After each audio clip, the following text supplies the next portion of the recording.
Chapter 25, My Gap, Wednesday, April 24th, 1935. Every day at school now I play baseball with Scout at lunch. And though he hasn't said anything about the convict baseballs, I know he's thinking about it. I know because Piper tells me.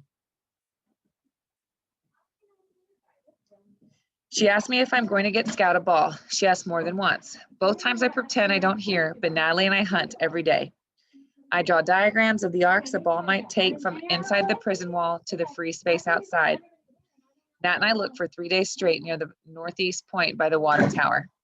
Feel like I work the place over with a pick and axe, but nothing. It's not like Nat really helps me, but she doesn't get in my way either. She sits and counts rocks or sticks or sometimes birds.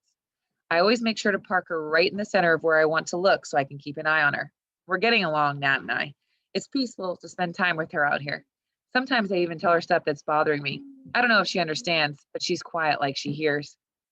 The other place I always go is the Gap. Last night I dreamt Scout found the Gap. It's my Gap. The thought of Scout worming his way through my hole and my fence and finding my ball makes me nuts. This afternoon the teachers have a meeting, so we got out of school an hour early. I hope my mother doesn't know this, but when I get home, I see she does. She has an errand to run in the city. She's ready to leave, just like always. As soon as she's gone, I head straight for the Gap with Natalie toe-stubbing along behind me. She's wearing a green dress with puff sleeves and some kind of pucker stitching across the top. It's a dress a 10-year-old should wear. Natalie looks silly in it. She's too old. We cut through the parade grounds where Annie, who had the day off from school, and Teresa are huddled over something. Hey, Annie says, where you been? Want to toss a ball around? I can't now, I say. Where are you going? Teresa glances up from the card she's working on. Machine Gun Kelly, it says. Oh, you know, looking for a convict ball, I say. Annie's almost white, eyebrows raised. I thought you didn't care about that. Well, I didn't, but now I do. Just, you know, kind of, I say. For Piper, Annie asks, the corner of her mouth twitching like she's fighting a smile. For me, I shoot back at her. You'll never find one over there, but go ahead, Annie says. I look hard at her. Where will I find one? Beats me. All I know is the balls don't go over very often, Annie says. How did you get one, I ask. My dad got it for me. Is that how Piper got hers? I don't know, Annie says. Can I come? Teresa asks. I thought you wanted to finish, Annie says. Teresa looks at me, then Annie. She chews her bottom lip. You can go if you want, Annie tells her. Teresa shakes her head. We have to finish, she says. If you feel like playing later, Annie nods to me. Sure, I say as Natalie and I head down the steps. Above us, 6 or 7 birds track her. I swear every bird on the island knows Natalie. We stop near the greenhouse below the southwest corner of the rec yard wall. We've got this down to a system. Natalie and I. In some ways, she is very predictable, more like a clock than a human being. I set her up with a big pile of rocks and she's fine.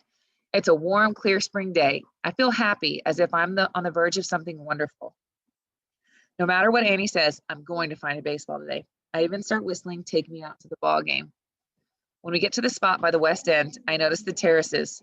They are full of new pink, yellow, and bright purple garden flowers growing in neat rows. Across the water, I look to see how they're doing on the Golden Gate Bridge today. Progress is slow. It always looks the same. The Bay Bridge, too, though I can't see it from here. Natalie breaks her graham cracker sandwiches carefully along the dotted lines, eats half, and throws the other half to the birds. Then she gets busy gathering her stones. She's very diligent about this, like it's her job. I start up the hill. When I get to the gap in the fence, I kick more of the hill away first before I try to fit through. Why did I think of this before? Okay, I'm in. Let's be smart, Moose, I tell myself. I'll begin at one corner and search every square inch until I get to the other. Slowly, carefully, I look under each bush, marking my progress so I don't get confused about which bushes I've checked and which I haven't. Take your time, I say out loud. Keep your mind on business. For a while, everything goes okay, but then I start getting discouraged. No baseball. It's not fair. I'm doing everything right. I look again and again and again. Nothing, nothing, nothing. Maybe there just aren't any more balls out here, I think for the 100th time. Maybe this is all a big fat waste of time. I scoot back under the fence, too fast this time, and rip the back of my shirt. Then I slide down the shale to the halfway spot. A gull is pecking at the dirt. Scouting for leftover graham cracker crumbs. 5 piles of stones are neatly sorted by size. But Natalie, where is Natalie? Chapter 26, Convict Baseball. Same day, Wednesday, April 24th, 1935. Natalie, my mouth tries to say it, but my throat is closed up tight. No sound comes out. I run down, my arms flying helter-skelter, the shale sliding. She has to be here. Maybe she's out scouting for more stones. That's it. I look down by the small rocky beach. A crowd scuttles out from under a rock. Men on a nearby ferry are laughing. The sound is eerily loud through the boat, though the boat is far away. She isn't there. Over by the redberry bushes, no. Back by the greenhouse, no. Which way do I go? I stop and listen. A voice sounds behind me. I spin and run towards the voice. Natalie! I crash the thicket and then I see her. Natalie sitting on a rock with someone, a man. He is wearing a denim shirt and denim pants. A con. Natalie is sitting with a con. The scream is stuck in my throat, choking me. Don't look away. Don't blink. Do not blink. The con is smiling. He's missing a front tooth.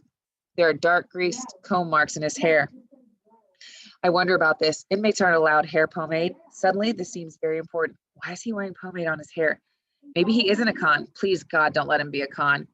I haven't even looked at Natalie. I'm afraid to take my eyes off the guy in the denim shirt. I think somehow I can protect her this way. But now I watch her too. She's smiling. Sometimes Nat looks concerned or sad or raging mad. Best thing she ever looks is interested. But here's my sister, Natalie Flanagan, looking happy. Hey, Moose. The con's voice is scratchy and an octave too high, like a girl's almost. You want this? He reaches inside the coat, draped over his leg. He has a gun. I can't breathe. He's going to shoot. But then I see. Information seeps into my brain. It isn't a gun. It's a baseball. Suddenly, my throat opens up. Get away. Get the heck away. Go, go. That's my sister. Get away from her. I scream as the 4 o'clock count whistle blows. Con jumps and Natalie smiles like some kind of rare bird sighting, slips away. Take it easy, fella. I got your baseball, didn't I? The con says. He nods at me and turns to Natalie.